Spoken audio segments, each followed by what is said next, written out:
Je l'ai vue pour la première fois dans ce café bondé de Montparnasse. Ses yeux noirs fixés sur moi comme si elle avait déjà décidé de mon destin. Vous semblez perdue, mademoiselle, m'a-t-elle dit d'une voix suave, en posant une main gantée sur la table où je sirotais mon espresso amer. Et moi, Violette, avec mes 28 ans de doutes accumulés, j'ai cru que c'était le début d'une transaction simple, un échange de compagnie contre une vie plus douce. Mon cœur battait la chamade tandis que je la regardais s'asseoir en face de moi sans invitation. Natacha, c'est ainsi qu'elle s'est présentée. Avec un accent parisien raffiné qui trahissait une éducation bourgeoise. Elle portait un manteau de cachemire qui valait probablement plus que mon loyer mensuel. Et ses bijoux discrets scintillaient sous les lumières tamisées. J'étais serveuse dans un bistrot minable, luttant pour payer mes factures. Et elle, avec son assurance, semblait sortie d'un roman de Balzac. Pourquoi moi ? Me suis-je demandé intérieurement, sentant une vague d'excitation mêlée à de la méfiance. Était-ce de la pitié ? Ou quelque chose de plus calculé ? Je me suis convaincue que c'était une de ces femmes riches en quête d'une compagne jeune pour combler un vide.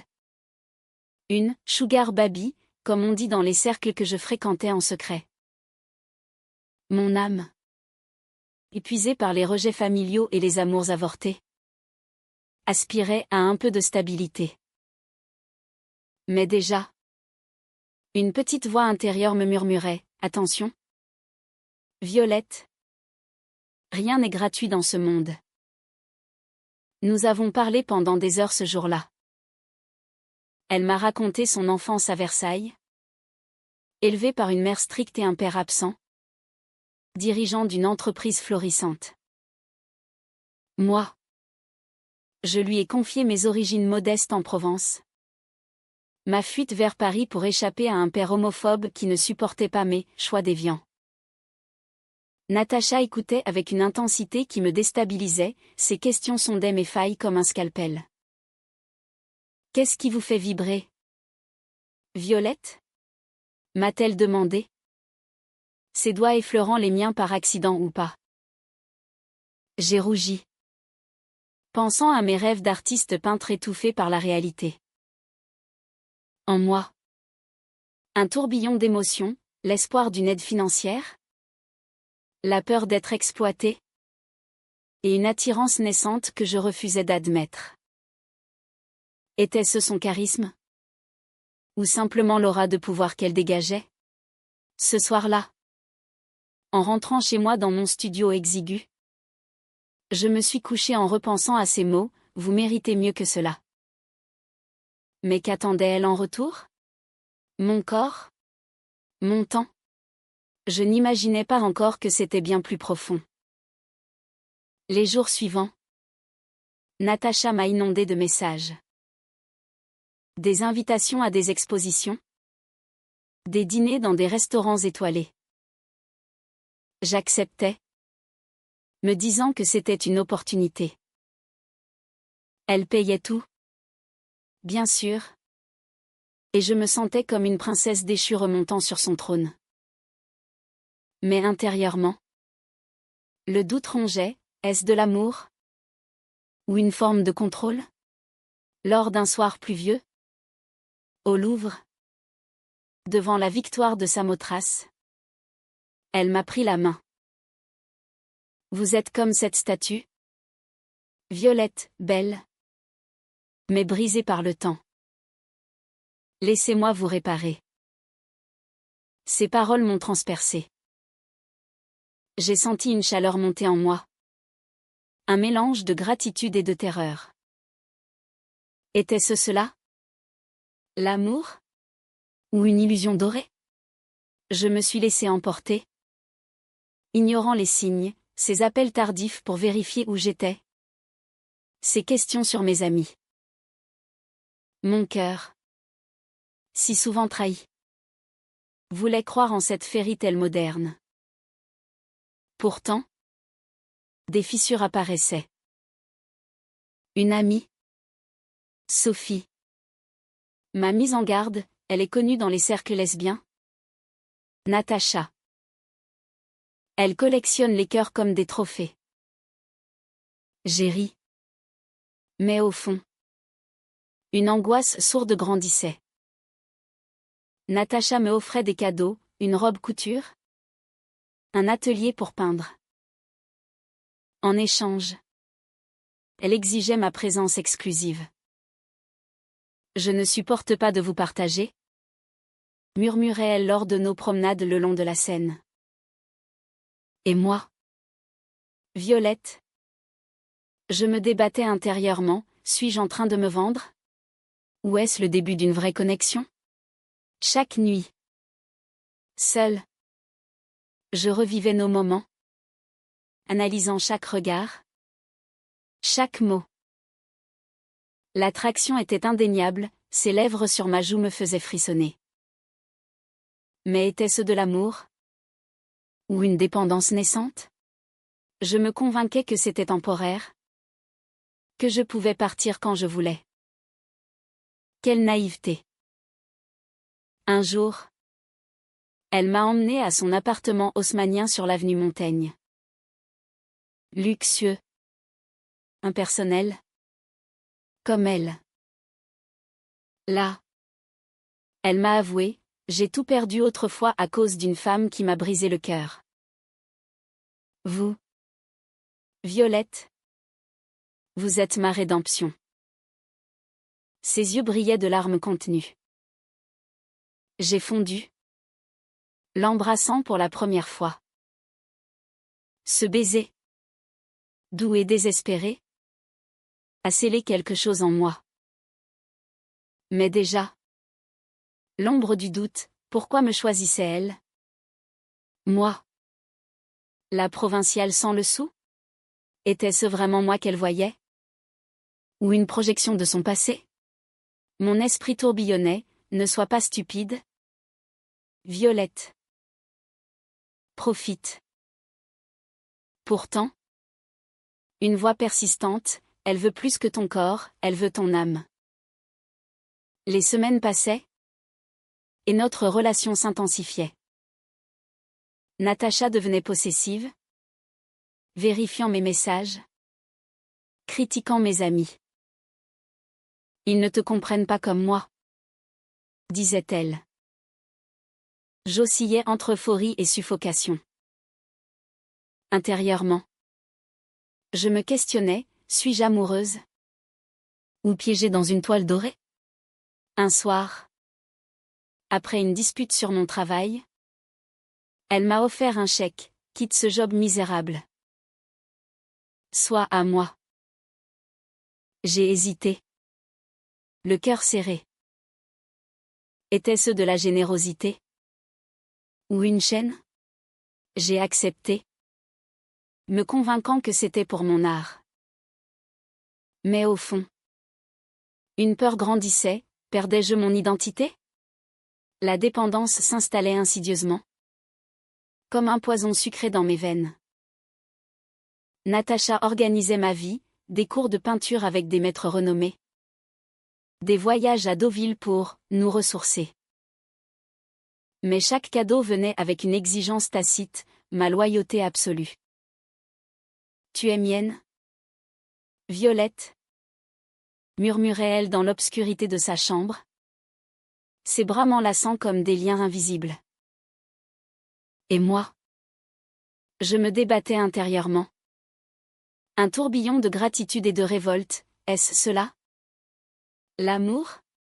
Ou une prison déguisée en palais? Un après-midi ensoleillé? Lors d'une promenade au jardin des Tuileries? Elle m'a surprise en me présentant à ses amies, des femmes d'affaires influentes, toutes élégantes et distantes. Voici Violette. Ma muse, a-t-elle dit avec un sourire possessif. Leurs regards m'ont transpercé, j'ai senti le jugement. Comme si j'étais une acquisition récente. Intérieurement, la honte m'envahissait, suis-je vraiment sa muse? Ou une poupée qu'elle exhibe? Ce soir-là, Seule dans l'atelier qu'elle m'avait loué. Je peignais furieusement. Des toiles sombres reflétant mon tumulte intérieur. Les couleurs se mélangeaient comme mes émotions, rouge pour la passion, noir pour le doute. Puis vint la première grande dispute. J'avais revu Sophie pour un café innocent.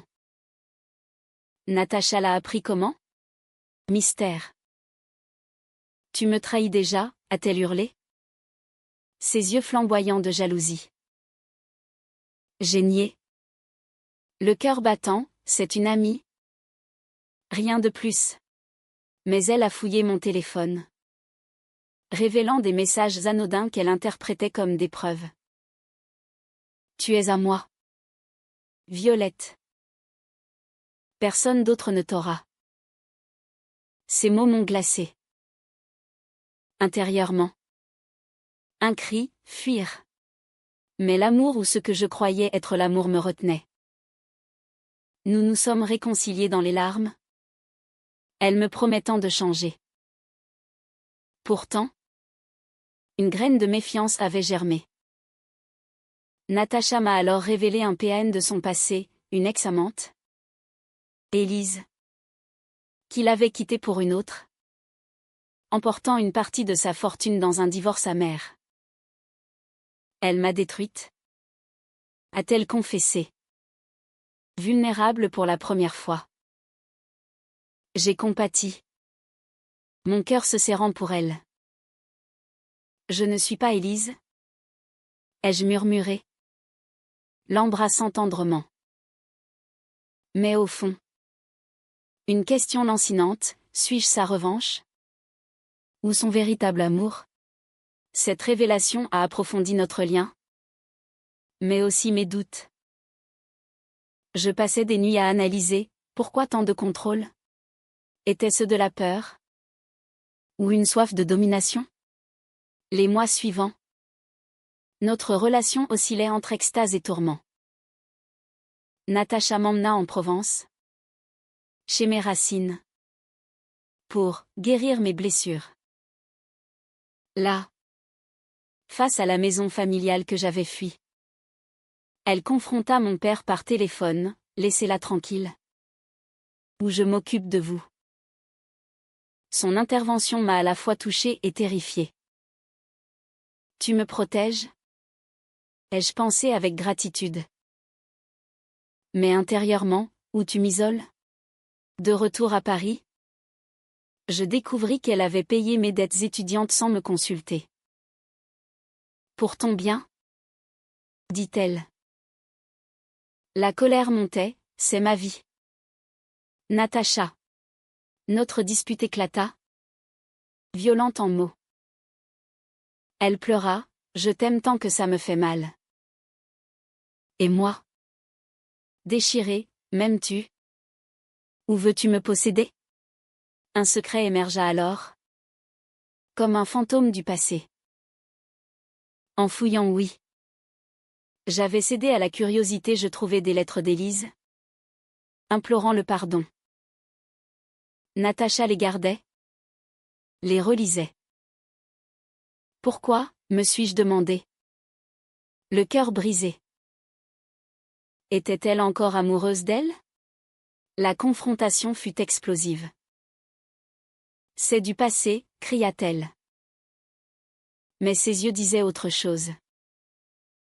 Intérieurement, un abîme s'ouvrait, suis-je un substitut? La confiance s'effritait, remplacée par une jalousie corrosive. Malgré tout, des moments de pure tendresse nous unissaient. Une nuit, sous les étoiles du Pont des Arts, elle m'avoua, tu es la première qui touche mon âme depuis si longtemps. Ces mots m'ont fait fondre, effaçant temporairement les doutes. Mais le lendemain, une nouvelle exigence, quitter mon atelier pour vivre avec elle. Pour nous rapprocher, dit-elle. Mon refus déclencha une tempête. Tu ne m'aimes pas assez, accusa-t-elle. Et moi? En larmes, j'ai besoin d'espace. Intérieurement. Le conflit rageait, liberté contre sécurité. Amour contre contrôle. La tension culminait. Sophie me contacta. Natacha a une réputation, elle a brisé d'autres femmes. Je niais. Mais le doute grandissait. Un soir, Natacha organisa une soirée surprise, des artistes, des mécènes. Pour lancer ta carrière? Dit-elle. Mais au milieu, je me sentis comme un trophée. Intérieurement, suis-je aimée pour moi? Ou pour ce que je représente? La soirée se termina en dispute privée. Tu me dois tout. Lança-t-elle. Mon cœur se fissura. Était-ce vrai? Le voile se déchira brutalement lors d'une soirée orageuse à Paris. Quand je découvris la vérité cachée dans un tiroir verrouillé de son bureau. Des documents. Des photos d'Élise et pire. Des notes sur moi, mes habitudes. Mes faiblesses. Comme un dossier d'enquête. Qu'est-ce que cela signifie? Hurlai-je intérieurement. Le cœur en miettes? Réalisant que notre rencontre n'était pas fortuite. Natacha m'avait traqué. Choisi pour ressembler à Élise. Pour la remplacer dans une vengeance tordue contre son passé. La confrontation fut un ouragan d'émotions. Explique-toi, criai-je. Les papiers tremblants dans mes mains. Elle blêmit, Violette. Ce n'est pas ce que tu crois. Mais ses yeux trahissaient la culpabilité. Elle avoua, avant de me rencontrer. Elle avait engagé un détective pour trouver une femme comme Élise jeune. Artiste. Vulnérable. Je t'ai choisi pour te sauver. Comme je n'ai pas pu me sauver moi-même. Ces mots me transpercèrent comme des lames. Intérieurement. Un cri déchirant, suis-je un projet? Une poupée à réparer? Pas une personne aimée pour elle-même? La trahison brûlait. Mélange de rage et de douleur abyssale. Je partis en claquant la porte. Errant sous la pluie battante des rues de Saint-Germain. Mon esprit bouillonnait, comment ai-je pu être si aveugle? Tous ces cadeaux. Ces attentions, une manipulation. Des souvenirs affluaient, ces questions insistantes sur mon passé. Ces critiques voilées de mes amis. Était-ce de l'amour? Ou une possession calculée? Le fantasme de la sugar baby s'effondrait, elle voulait mon âme. La modeler à son image. Seule dans un hôtel miteux. Je pleurais des heures. Déchirée entre l'amour résiduel et la fureur. Natacha me bombarda de messages, pardonne-moi. Je t'aime vraiment. Mais chaque mot ravivait la plaie. Sophie m'accueillit. M'écoutant déverser mon torrent de larmes. Elle est toxique. Violette. Fuis. Pourtant. Intérieurement. Un conflit rageait, une partie de moi l'aimait encore. Se rappelant ses vulnérabilités. Était-elle monstre? Ou victime de son propre trauma? Cette ambivalence me torturait. Nuit blanche remplie de « et si ». Puis vint le twist inattendu, Élise contacta Natacha. Apprenant notre relation. Une rencontre secrète que je découvris par hasard. En suivant Natacha jusqu'à un café discret. Les voir ensemble. Riant comme autrefois. Me brisa. Trahison sur trahison, pensai-je. Le cœur en feu. Je l'ai confronté, c'est donc ça? Je n'étais qu'un pansement. Natacha pâlit, non. Violette. Élise est venue pour clore le chapitre. Mais Élise ajouta, elle m'a parlé de toi comme d'une obsession. Le monde s'écroula. Intérieurement, suis-je aimée? Ou possédée? La rage m'envahit. Je décidai de me venger, contacter les amis de Natacha. Révéler ses manipulations. Mais au dernier moment? Hésitation, est-ce moi qui deviens comme elle? Le dilemme me rongeait, poussant mes émotions à l'extrême. Natacha, apprenant mes intentions, m'affronta chez Sophie. Si tu fais ça, tu me détruis. Ses larmes étaient réelles. Sa vulnérabilité palpable. Je t'ai aimé mal. Mais sincèrement, murmura-t-elle. Mon cœur se serra, fantasme contre réalité. Amour contre contrôle. Pourtant, un secret plus sombre émergea. Natacha avoua, son entreprise était au bord de la faillite. Et elle avait utilisé mes toiles signées de mon nom pour des fraudes artistiques mineures. Pour se renflouer. Pour nous. Violette. Plaida-t-elle. La trahison ultime, non seulement mon cœur. Mais mon art profané. Intérieurement. Un ouragan, comment pardonner? Je hurlai. La chassant. Seul. Je contemplais mes peintures. Souillées par son ombre. Les jours suivants. Un vide abyssal m'engloutit. Je peignais obsessionnellement. Des toiles reflétant ma douleur, abstraction tourmentée. Sophie me soutenait. Mais intérieurement. Je questionnais, ai-je jamais été aimée pour moi? Natacha tenta une dernière approche, une lettre? Confessant son trauma d'enfance. Sa peur de l'abandon. Tu m'as changé. Violette. Laisse-moi réparer. Émotions conflictuelles, pitié. Amour résiduel. Rage. Le climax approchait. J'acceptais une rencontre finale au Louvre. Devant la victoire symbole ironique. Là. Elle implora, je voulais ton âme parce que la mienne est brisée. Ces mots touchèrent une corde sensible. Mais je répondis, tu ne peux posséder ce qui est libre. Intérieurement. Un déchirement, partir. Ou risquer encore? La confrontation au Louvre fut un vortex émotionnel. Où chaque mot échangé creusait plus profond dans nos âmes blessées. Pourquoi m'as-tu choisi comme un objet, demandai-je. La voix tremblante. Fixant Natacha dont les yeux noirs étaient noyés de regret. Elle s'effondra, parce qu'en te voyant, j'ai vu une chance de guérir. Mais j'ai tout gâché par peur. Intérieurement. Un chaos, compassion pour sa douleur. Fureur pour la mienne, un duel incessant qui me consumait. Je rentrai chez moi. L'esprit en feu. Revivant chaque trahison, le dossier. Élise. Mes toiles volées. Comment reconstruire, me demandai-je.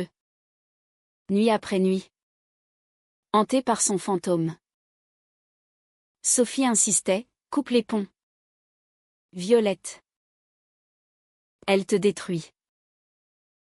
Mais une partie de moi. Masochiste. Aspirait à son toucher. À sa voix. L'amour toxique s'accrochait comme une vigne empoisonnée. Puis. Un appel anonyme, un galeriste. Alerté par Natacha. Voulait exposer mes œuvres mais étaient-elles vraiment miennes?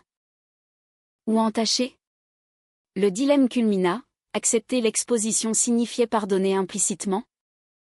Refuser c'était sacrifier mon rêve. Intérieurement. Un tourment abyssal, suis-je prête à tout perdre pour ma dignité? Natacha réapparut. Suppliante, laisse-moi t'aider une dernière fois. Sa vulnérabilité me toucha. Révélant ses propres fissures, une enfance d'abus émotionnels. Un mariage forcé avorté. Je t'aime mal parce que je n'ai jamais appris autrement. confessa TL. Mes émotions bouillonnaient, empathie contre raison. Un cocktail explosif. Puis vint la révélation choc, Élise n'était pas une ex-innocente, elle avait manipulé Natacha autrefois. Emportant non seulement de l'argent mais des secrets familiaux. Natacha l'avait rencontrée pour clore. Mais Élise menaçait de tout révéler si je ne partais pas. Elle veut me ruiner à nouveau? Murmura Natacha. Terrifiée. Intérieurement. Un renversement, étais-je au centre d'une vengeance plus grande? La pitié l'emporta momentanément, je la serrai dans mes bras. Mais le doute persistait, manipulation encore? La crise éclata quand Élise me contacta directement, Natacha te ment, elle m'aime encore. Preuve à l'appui, des messages récents. Le monde bascula. Je confrontai Natacha dans son appartement. Une tempête de cris et de larmes. C'est faux, jura-t-elle. Mais ses hésitations la trahissaient. Intérieurement. Un effondrement, tout n'était que mensonge. Je partis. Brisé. Jurant de ne plus revenir. Mais en chemin. Un accident mineur, une chute dans les escaliers me fit réfléchir, la vie est fragile. Les cœurs aussi. Hospitalisé brièvement. Je reçus sa visite, Natacha. Défaite. Avouant tout. Élise m'a piégée, j'ai cédé à la peur. Mais c'est toi que j'aime. Ses larmes étaient sincères. Touchant mon âme. Pourtant, le conflit intérieur rageait, pardonner signifierait risquer plus de douleur. Je ne peux plus. Murmurai-je. Elle partit. Me laissant dans un vide hurlant. Les semaines suivantes. Un ouragan émotionnel, je préparais l'exposition seule. Peignant mes tourments. Chaque coup de pinceau était une catharsis. Libérant la rage accumulée. Sophie me soutenait. Mais intérieurement. Je questionnais, ai-je le droit de haïr quelqu'un d'aussi brisé? Natacha disparut. Mais des rumeurs, elle luttait contre Élise en justice. Risquant tout. Le soir de l'exposition. Climax inattendu, Natacha apparut. Élégante mais hantée. Je suis venue pour te soutenir. Pas pour te reconquérir. Ces mots fissurèrent ma résolution. Devant mes toiles reflétant notre histoire, elle pleura. J'ai voulu posséder ton âme parce que la mienne était vide. Pardonne-moi. Intérieurement. Un déchirement suprême, amour contre liberté. Passé contre avenir. Je la repoussai. Mais le doute persistait. Plus tard. Seul. Je réalisai, sa possession était une illusion, mon âme était mienne. Pourtant. Une étincelle d'espoir, peut-être. Avec du temps. Une rédemption. L'exposition fut un triomphe amer. Mes toiles vendues sous les applaudissements. Mais mon cœur saignait encore des blessures infligées par Natacha. Debout au milieu de la galerie. Je la vis s'éloigner discrètement. Son ombre s'effaçant comme un fantôme regretté. Intérieurement. Un océan de tourments, ai-je perdu l'amour de ma vie? Ou gagné ma liberté? Cette question me hantait. Poussant mes émotions au paroxysme. Un mélange de libération et de deuil profond. Les mois suivants. Je reconstruisais ma vie pierre par pierre. Un nouvel atelier. Des amis loyaux. Des peintures vibrantes de résilience. Sophie devint ma confidente. M'aidant à guérir. Pourtant. Des nuits. Je revivais nos moments, ses rires. Ses caresses chastes. Sa vulnérabilité. Était-ce réel, me demandais-je. Le cœur serré par un regret lancinant. Natacha m'envoya une lettre, je pars pour la Provence. Pour me trouver. Merci de m'avoir montré la lumière. Ces mots touchèrent une corde sensible, ravivant l'empathie.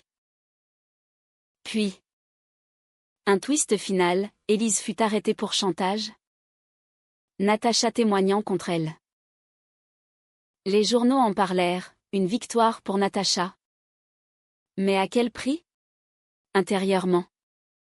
Un soulagement mêlé à de la pitié, elle avait lutté seule. Pour moi. Je luttais contre l'envie de la contacter.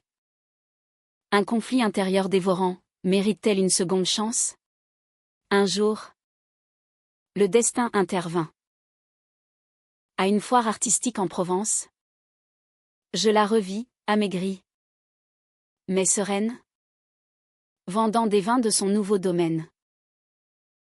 Violette, murmura-t-elle, les yeux emplis d'une humilité nouvelle. Nous parlâmes des heures, confessant nos fautes. J'ai voulu te posséder parce que je me haïssais, avoua-t-elle. Moi, et j'ai fui parce que j'avais peur de me perdre. Nos larmes se mêlèrent. Un catharsis partagé.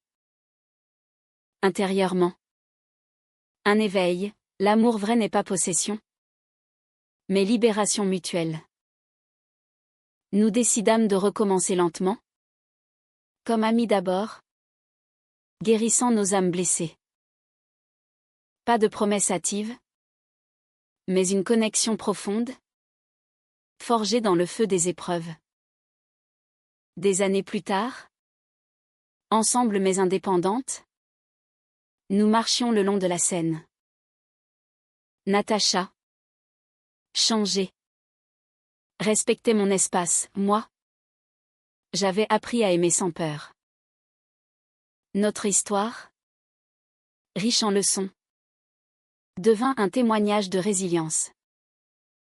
L'amour, finalement, triomphait non en conquête, mais en humanité partagée.